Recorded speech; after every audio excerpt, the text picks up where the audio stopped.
নমস্কার, বাসন্তী kitchen and village food থেকে সবাইকে স্বাগত জানিয়ে আজকের আমি রান্না সংক্রান্ত কথা আর রেসিপি নিয়ে চলছে হারানো রান্নার গল্প।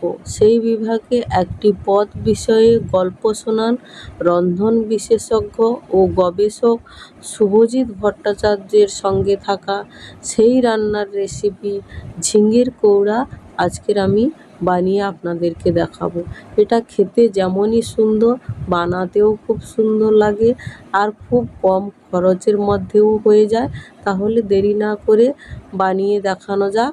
তো প্রথমেই আমি তার জন্য নিয়ে নিয়েছি ঝিঙে। তো এখানে 1 কেজির মতো আমি ঝিঙে নিয়েছি, আপনারা চাইলে কম বেশিও করে নিতে পারেন। তো দেখুন, আমাদের বাগানের গাছেরই ঝিঙে। তো এইগুলোকে আমি বেশ সুন্দরভাবে কেটে নেব। তার জন্য আমি 1 কেজির মতো নিয়ে নিয়েছি। তাহলে কেটে দেখানো যাক। তো এই ঝিঙেগুলোকে আমি মাঝখান থেকে কেটে ঠিক এই রকম ছেলার যন্ত্র দিয়ে আমি ছিলে নিচ্ছি। আপনারা চাইলে ছুরি বা বটির সাহায্যেও কেটে নিতে পারেন। তো এই ছেলাতে খুব সুন্দর ছাড়ানো হয়ে যায়। তো এই রকমভাবে আমি সবগুলো ঝিঙেই ছাড়িয়ে নেব। তো এই রকমভাবেই ছাড়িয়ে নেব। তো দেখুন, একটা পাত্রের মধ্যে সবগুলো ঝিঙে আমি ছাড়িয়ে নিয়েছি, সেটা আমি আপনাদেরকে দেখাচ্ছি। তো প্রথমে এই ঝিঙেটা ছাড়িয়েছি, এরপর একে একে আমি ছাড়ানো ঝিঙেগুলো রেখে দিচ্ছি। দেখুন,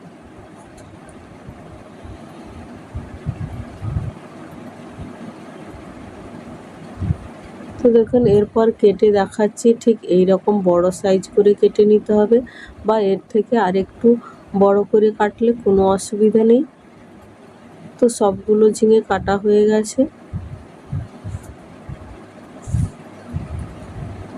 আর ঝিঙের সাইজটা অবশ্যই আপনারা দেখে বুঝতে পারছেন যে কত বড় রেখেছি। তো এই রকম বড় করে রাখতে হবে, না হলে ছোট রাখলে একেবারে মেখে যাবে, ভালো লাগবে না। তার জন্য প্রথমে আমি উনুনটা ধরিয়ে একটা কড়া বসিয়ে দিলাম। দেখুন, আর কড়াটা গরম হয়ে যেতে দিয়ে দিচ্ছি এখানে সর্ষের তেল। অবশ্যই করে সর্ষের তেলে রান্না করবে, তাহলে এর স্বাদটা আরও দ্বিগুণ বেড়ে যাবে। তো এরপর কেটে রাখা ঝিঙেগুলোকে আমি এক এক করে তেলের মধ্যে দিয়ে দেবো।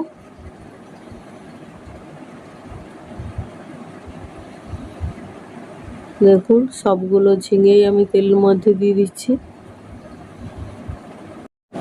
তো এইরকম খুন্তির সাহায্যে ঝিঙেগুলোকে ভালোভাবে নেড়ে নিতে হবে। আর দেখুন, এই অবস্থাতে আমি দিয়ে দিচ্ছি পরিমাণ মতো লবণ। আর লবণটা দেওয়ার কারণে জলটা তাড়াতাড়ি বেরিয়ে যাবে আর সুসিদ্ধও খুব সুন্দর হয়ে যাবে। তার জন্য আমি এখানে লবণটা দিয়ে দিচ্ছি। আর দেখুন, জল বেরোতে এরকম শুরু করে দিয়েছে। তো এই জল নয়, আরও অনেকটা জল বেরোবে। দেখুন, এই রকম জল বেরিয়েছে। আর এখানে আমি কিছুটা পরিমাণে গোটা কালো সর্ষে নিয়ে নিয়েছি, এটাকে আমি বেটে নিচ্ছি।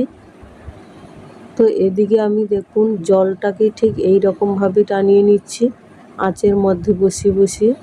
আর একদম জোরে আঁচ দেবে না, তাহলে তলাতে লেগে যাবে। আস্তে আস্তে করে আঁচটা দিয়ে এই রকমভাবে জলটাকে টানিয়ে নিতে হবে। তো দেখুন, অনেকটা জল টেনে এসছে। তো আরও জলটাকে টানিয়ে নিতে হবে। আর এর সাইড থেকে দেখুন তেলটা ঝরতে শুরু করে দিয়েছে, তাহলে খুব সুন্দর সুসিদ্ধ হয়ে গেছে। এরপর আমি একটা পাত্রের মধ্যে তুলে নিচ্ছি। দেখুন, তো এইরকমভাবে সবগুলোকে আমি তুলে নেব। তো তুলে নিয়ে কড়াটাকে আবারও পরিষ্কার করে আমি উনুনের মধ্যে বসিয়ে দিলাম। আর কড়াটা গরম হয়ে যেতে আবারও দিয়ে দিচ্ছি সর্ষের তেল। তো সর্ষের তেল দেওয়ার পর দেখুন তেলটা গরম হয়ে গেছে। এরপর আমি দিয়ে দিচ্ছি 1 চামচের মতো কালো জিরে।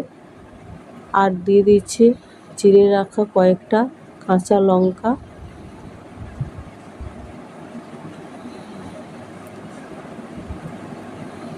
তো এইটা ভাজা হয়ে একটা খুব সুন্দর গন্ধ বেরোবে।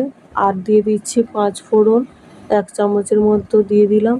আর এইটা ভাজা ভাজা হয়ে খুব সুন্দর একটা সুগন্ধ বেরোবে।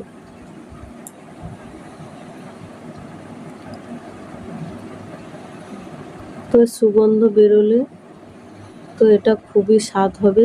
তো ঠিক এই অবস্থাতে আমি দিয়ে দিচ্ছি 2 চামচের মতো হলুদের গুঁড়ো দিয়ে দেবো, কারণ এখানে আমার 1 কেজির মতো ঝিঙে নেওয়া আছে। তো এরপর আমি দিয়ে দিচ্ছি লঙ্কার গুঁড়ো। তো এখানে আমি কাশ্মীরি লঙ্কার গুঁড়োটা ব্যবহার করেছি। তো এখানে আমি 1 চামচের মতো ব্যবহার করেছি, আপনারা চাইলে ঝাল বুঝেই দেবেন। যেহেতু এখানে কাঁচা লঙ্কা দেওয়া আছে তার জন্য আমি কম করেই দিলাম। আর দেখুন সর্ষে বাটছিলাম, তার যে জলটা ছিল সামান্য জলটা দিয়ে দিলাম, আলাদা করে যে কোনো জল দিচ্ছি না, আমি সেই সর্ষের বেটে রাখা জলটা একটু দিয়ে দিলাম। তো এরপর যতক্ষণ না মশলার গা থেকে তেল ছেড়ে আসছে ততক্ষণ পর্যন্ত আমি এইরকমভাবে রান্না করে নেব। তো দেখুন এইরকমভাবে ফুটতে থাকছে। তো এরপর দেখুন সাইড থেকে তেল ছাড়তে শুরু করে দিয়েছে। তো আর কিছু সময়ের জন্য আমি ফুটিয়ে নেব, তাহলে আরও খুব ভালোভাবেই তেলটা ছেড়ে যাবে। তো দেখুন কত সুন্দর তেলটা ছেড়ে গেছে মশলার গা থেকে। এরপর ভেজে রাখা ঝিঙেগুলোকে আমি দিয়ে দিলাম। তো দেখুন মশলার সঙ্গে ঝিঙেগুলোকে বেশ ভালোভাবে মিশিয়ে নেব আর একটু ভাজা ভাজা করে নেব মশলার মধ্যে। দেখুন আবারও কতটা জল বেরিয়েছে। তো এই অবস্থাতে দিয়ে দিচ্ছি আমি 1 চামচের মতো চিনি। আপনারা মিষ্টি বুঝেই এখানে চিনিটা ব্যবহার করবেন। অনেকে তরকারিতে মিষ্টিটা একটু কম খান, তো সেই রকম আপনারা বুঝেই দেবেন। তো এখানে আমি আর জল দেব না, ঠিক এই জলের মধ্যেই সুন্দর একটা সেদ্ধ হয়ে যাবে। এমনিতে ভাজা ঝিঙেগুলো সেদ্ধই হয়ে গেছে। তো এর বেরোনো জলটাকে আবারও একটু বেশ ভালোভাবে টানিয়ে নিতে হবে। তো এখানে আমি দিয়ে দিচ্ছি বেটে রাখা সর্ষে। তো দেখুন বেটে রাখা সর্ষেটাকে দিয়েও আবারও বেশ ঝিঙের মধ্যে মিশিয়ে নিচ্ছি।